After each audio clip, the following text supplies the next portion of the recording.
Welcome to Facts TV News, where everything is true. One man, two women in custody following gun seizure in St. James.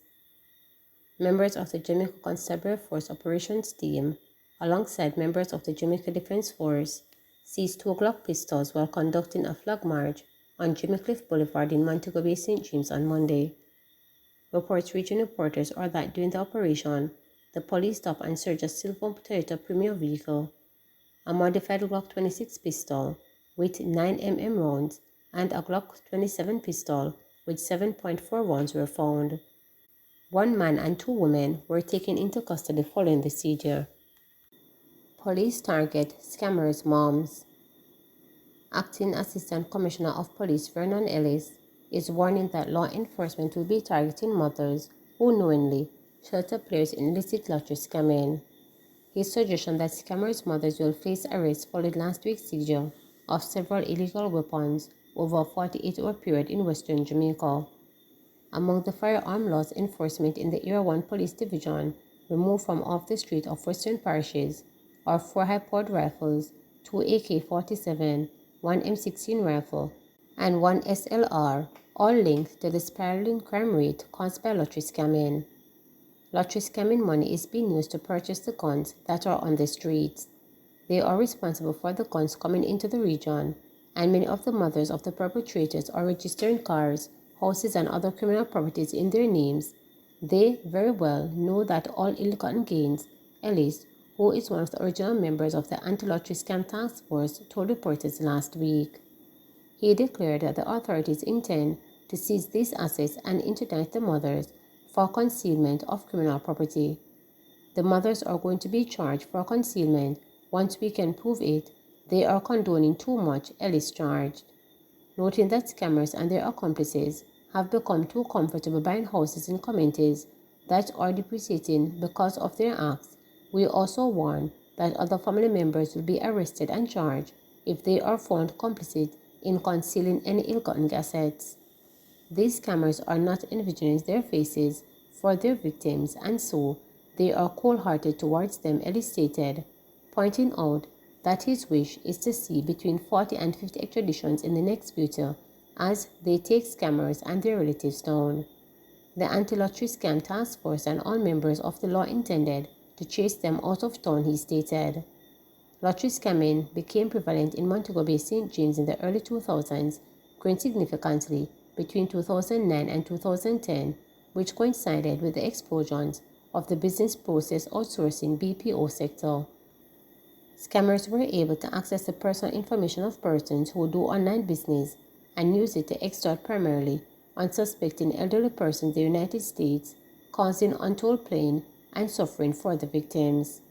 In the last 13 years, as cash-rich scammers battle for turf and influence, crime, especially homicide, escalated, spreading its vicious tendencies across western Jamaica, including into some of the quietest rural communities that were once crime-free.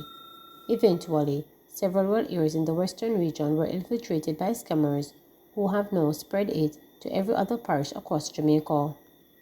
According to a police source, parishes such as St. Anne, Trelawney, Westmoreland, Hanover, St. Elizabeth, and Manchester have become problem areas, with several high-end luxurious vehicles seen parked in the yards of young men with no known source of income.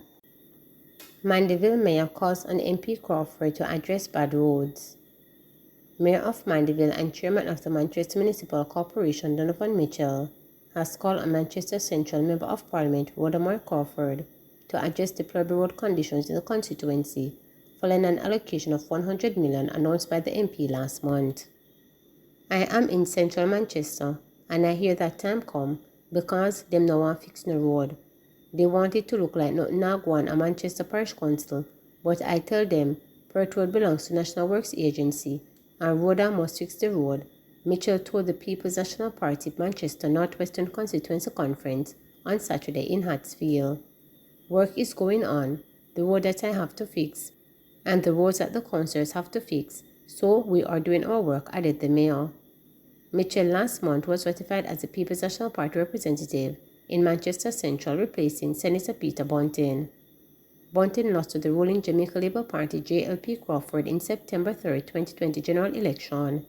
Crawford polled 8,139 votes over Bunting, 6,989 votes.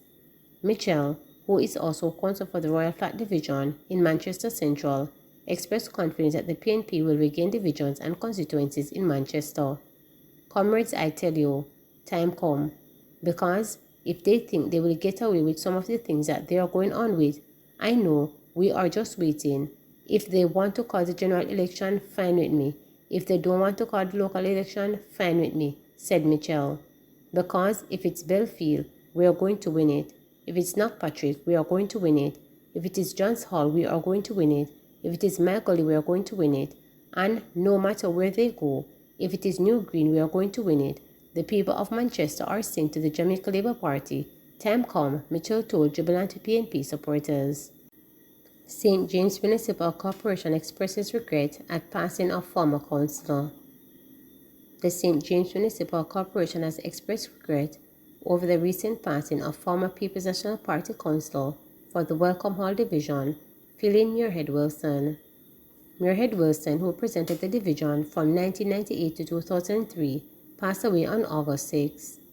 Deputy Mayor of Montego Bay, Councillor Richard Vernon, said the parish of St. James has lost a true community stalwart, someone who works as a councillor at the then St. James Parish Council, touch everyone regardless of their political connections.